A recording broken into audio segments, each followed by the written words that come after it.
Alrighty, everyone. Welcome to the very first solo episode of Lessons from Success.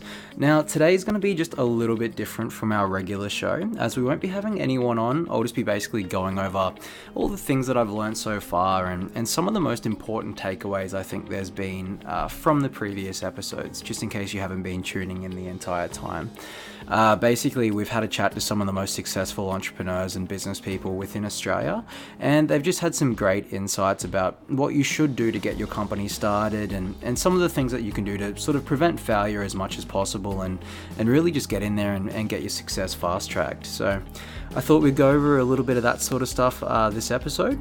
Not going to be a very long episode today. I just figured I'd highlight a few of these points, and yeah, we'll go from there. Next week, we will go back to our regular planning, and that'll just be having a guest on and going through their business journey and everything they've learned so far. So hopefully you guys enjoy this. As I said, this is my first one, so if it comes out a little bit crappy, I do apologize, but I'll do my absolute best for you guys just to quickly reiterate on some of those really important points. So tune in and enjoy. Now, I'd love to start on the first point being execution is absolutely everything. Now, this is something that's been highlighted by Steve Baxter, by Carl Brown, by some of the most important people that we've had on this show, and it honestly does ring completely true. There isn't too much to say on this point, just because essentially it is all in the name. Execution really is everything. It's going to triumph any knowledge that you get from anywhere. It's going to triumph any lessons, anything like that. Now, it obviously is important to research the industry and be aware of what you'll be facing when you do create a new business. And it is important to adopt that skill set prior to starting the business from absolutely nowhere. But at the end of the day, starting that business and getting it off the ground is going to teach you the most out of anything. You will continue to fail, and you'll fail hard, but the idea of doing that is that you'll learn lessons that are very practical along the way, and from there you'll create hopefully something that you can be proud of. It is a really easy point, but it is one of the points that everyone does seem to forget. I mean, we do live in quite a knowledge-focused society with things like YouTube and all those sorts of things that you can frequently be learning, but I definitely feel that there is a lack of execution that does go on in I guess, the modern environment that we live in at the moment. So the most important lesson, and if you get anything at all out of this solo episode of a podcast, execution is everything, and you should get started ASAP. Now, the second point is a little bit more inclusive. The second point I've written down here is that you should see first if your product or service is viable before creating a company or developing your product. Now, with the statistics on how many businesses fail in Australia, I think the reason for the statistics being so high is that people have honestly failed to seek if their product or service will be viable. Now, this doesn't mean reaching out to your friends and your family to give you a little bit of a pat on the back for starting your idea and tell you how great it is. This means actually going out to the market, talking to potential consumers and companies and whoever it is that'll be purchasing your product or service, and seeing if it is something that they would buy with their own money. It's very easy for people to go ahead and say, oh yeah, that's terrific, that's a lovely idea. But at the end of the day, for people to actually shell out cash, especially on a higher priced product or service, it has to be something that they truly want or need. There's a lot of ways to do this. One of the most popular ways at the moment through the people that I've spoken to is building a minimum viable product or service or platform, and just going out there and trying to sell before it's fully completed. You might have to sell at a reduced cost or something like that. But at the end of the day, it will demonstrate the problems that you have with your product or service, and most importantly, it'll demonstrate whether people are interested or not. It is something that's extremely important to do, and I guess it is more applicable if what you're creating is something more innovative.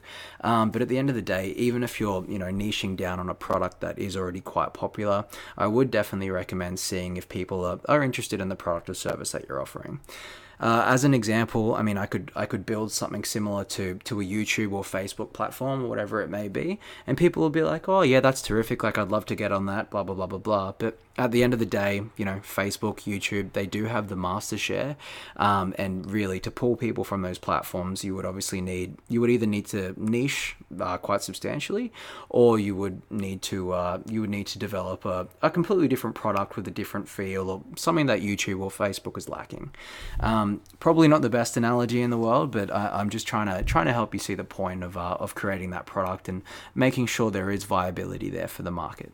Now, the third point I'd love to speak about is understanding your competitors in depth, see why they've succeeded, and see why they may or may not have a big market share. Now, this is something a lot of people fail to do, and I've definitely noticed this in the startup community especially, is that people are under the impression that their product slash service is the only one out there, it is the greatest, and there will be no competitors and there is no one close to them. That is complete shit. Just because you're creating the new Uber of something or the next whatever AI platform or whatever, it doesn't really matter. There will be a direct competitor to you somewhere, even if they're doing something that isn't quite as innovative as you are. And look and see what they're doing well and see what they're doing badly as well. This could honestly cut off so many mistakes that you will potentially make when either building your product or putting it to market or whatever it may be. And it's a great way to see, really understand the buyer's journey on what they're doing and why they're purchasing the product off your competitor. It can also give you some awesome ways to sort of have that lead on your competitor and really looking at what they're not doing as well as they possibly could be. And it may even mean researching their customers and really seeing where it is that the company could be improved on and adopting those practices for yourself. Now, the fourth point is if your market is saturated, then find your niche. A lot of entrepreneurs that haven't started anything that I've spoken to, they're extremely scared to enter the market that they're passionate about because it's already absolutely saturated. So whether that be health and fitness, whether that be a technology platform, whatever it may be, it is the 21st century at the end of the day. We do have globalization on a scale that we've never seen before, and nearly every single market is pretty saturated, bar those few things where you can really niche down into a very small captivated audience. Honestly, just because a market's saturated doesn't mean that you can't take some of that market share for yourself. What you want to do in those situations, from what I've seen and from what some of the most successful people I've spoken to have said, is that you really want to find what's lacking within that industry. So for me, industry that I personally enjoy looking into is the health and fitness industry. Fortunately for a lot of people that are going into that industry, there's so much crap out there that is just so not true, which gives, a really good opening for people that are legitimate and do have a really strong, a strong want to help the customers. Just because a market is saturated with people doesn't mean it's saturated from quality. And I'd really emphasize people looking into their industry before jumping to the conclusion that it is too saturated or it is something that can't be penetrated, because most of the time when you look through the cracks, it's saturated from a lot of people that don't really have the customer's best focus in mind. Now, this next point is something that everyone, when they're at that stage, says, I've got this sorted, we definitely know that for sure, but it definitely isn't the case when it actually comes to looking at the cold hard facts. Now, this one is your team is your company's bread and butter, and you should look after them just like you look after your company. Now, when you're at the stage of hiring staff, it's easy to see your company as something that's yours and should be run only by you and how you see fit. If you're hiring staff, especially in the startup space, when you're often paying them, either in a small equity share or you're paying them a lot lower than what a larger corporation will do, you really do have to look at ways to sort of, give them a reason to stay with your company and give them a reason to be there. The startup grind can be an absolutely challenging one, as I'm sure everyone knows, and having good employees on board is going to make that journey so much easier and so much more efficient. A lot of the things that I've been seeing is they're either expecting way too much from their staff, or they're either hiring people that aren't there for the right reasons.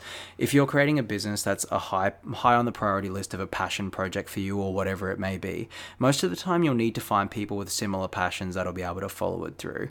It's not as easy as getting a business development manager in that, loves his sales and all that sort of stuff and will get out there and talk to a lot of people.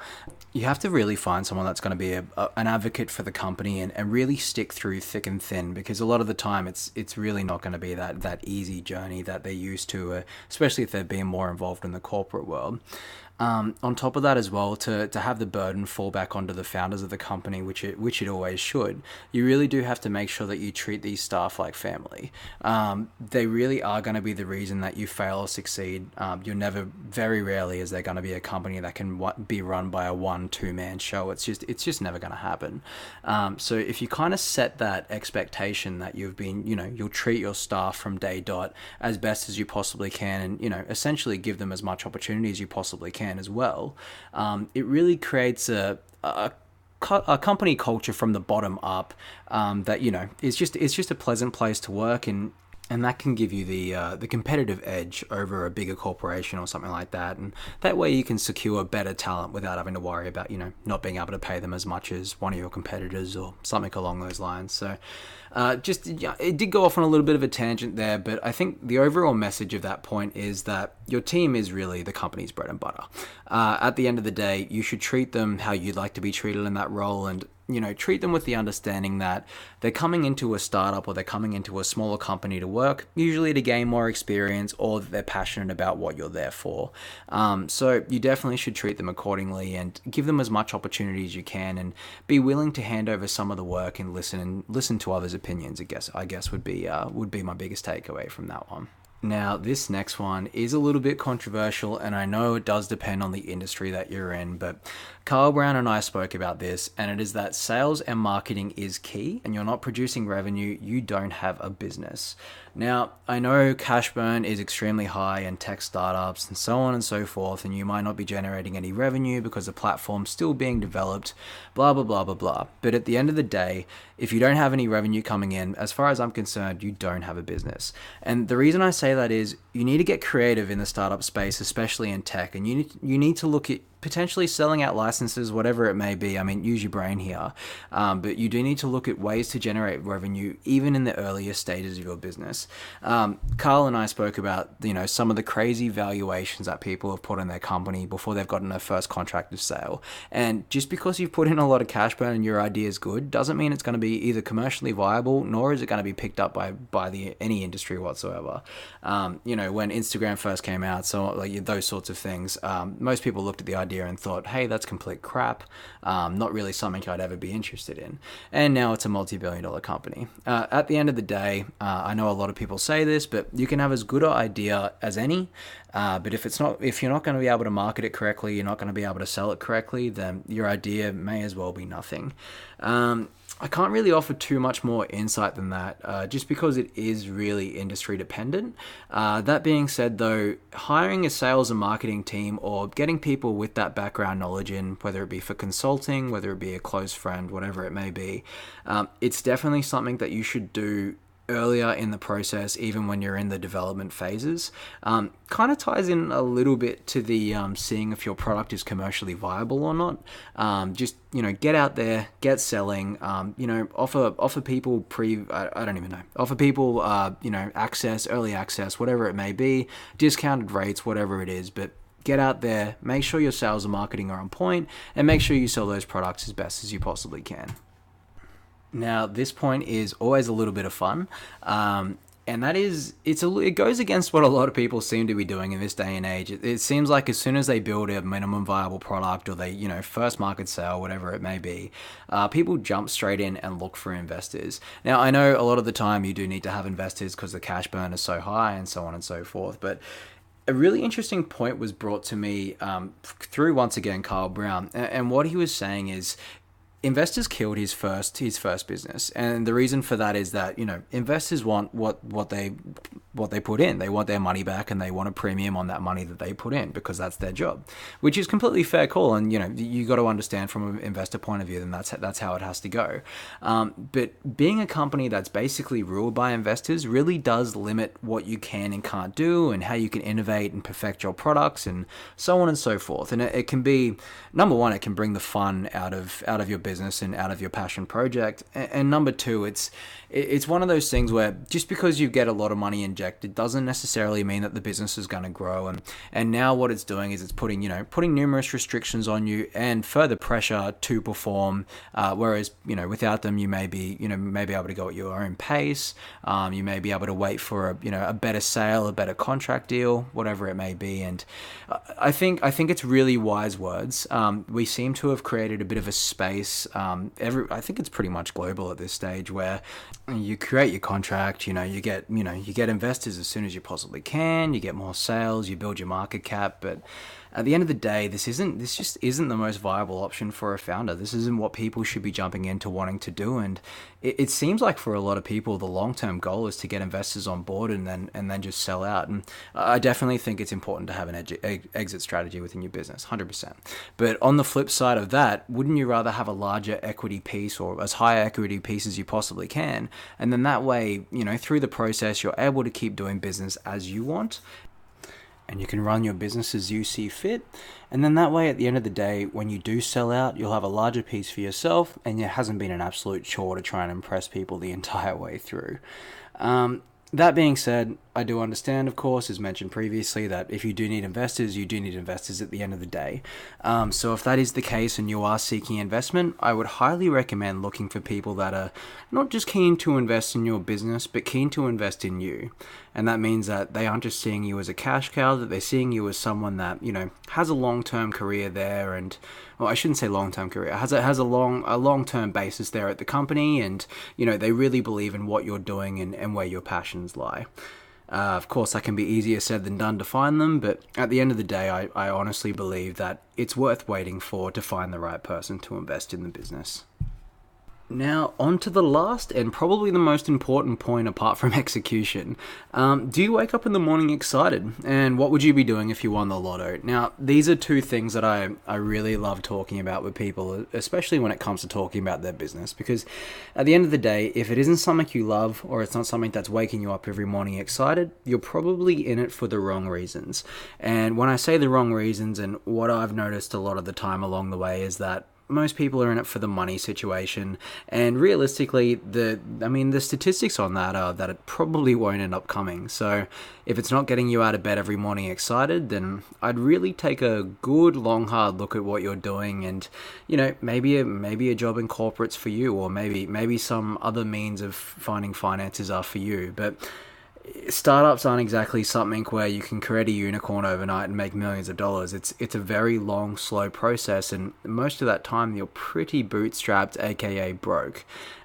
So if the idea is something that you've had and you're no longer passionate about, then you can always look at doing things like pivoting. You can always look at things like maybe even reigniting that spark and that passion by changing something or the way you're running it, or outsourcing the things that you don't want to be doing. There's numerous things that you can do to bring back that passion. So I guess the biggest point there is, before you start, make sure it is something you're passionate about, not something that you just think is going to sell for multi-millions of dollars, because it probably won't. And if you've lost your passion and you've already started, then, maybe it's not the thing for you, and maybe the right move is to move on. Or potentially it's, maybe get rid of the things that you don't like doing, or the parts of the business you don't like, and try and focus more on the things that you do enjoy doing. Anyway, I think that is the majority of what I wanted to talk about today in my first little solo episode. Really cool things coming up on the horizon. Next week we'll have someone on that hasn't exactly made it in the startup world, I wouldn't say, but they're currently in the middle of starting a business and they've had nothing but horrible time. Well, I wouldn't say nothing but horrible time so far, but there's been a lot of big roadblocks that they've had to overcome, and I just think it'll be really fun to chat to someone in the early stages and hear about some of these horrible things that can potentially happen and the best way to get over them. What else have we got coming up? We've got hopefully doing a sales podcast with Kyle Brown. Now, if you haven't listened to that episode already, Carl's absolutely killing it. I think he's set to do about $40 million in sales this year. Like, he's an absolute weapon. So yeah, I've been in contact with him just to try and get him on and just kind of do a bit of a foundation sales sort of podcast for us, and get how he's managed to succeed all throughout his life on, commission only sales jobs, and then building the company he's in now on sales as well. So I think that'll really be exciting. Some of the other things as well, we've got the Queensland Chief Entrepreneur coming on. She's going to be absolutely awesome. I've just confirmed that today. So it's all really good. Really excited to get some more information out there for you guys. And if there's anything at all that you'd like to see from me, more than happy to listen to any viewers. So just send an email into lessonsfromsuccess@gmail.com. And don't forget to give us a follow on the usual socials, which is Lessons From Success _podcast on Instagram, and then just Lessons From Success on Facebook as well. A rate, review, and subscribe definitely helps grow the show substantially. So, of course, if you could organize one of those for us, that would be absolutely amazing. And if you leave your details in there, you'll get a personal thank you from me as well. So, thank you so much for tuning in to this awesome solo episode. Hopefully, it wasn't too awkward for you guys, as there probably will be a few more that come up on the horizon as the teachings unfold and all those sorts of things. So thank you so much for tuning in, and look forward to bringing out another guest episode for you guys next week.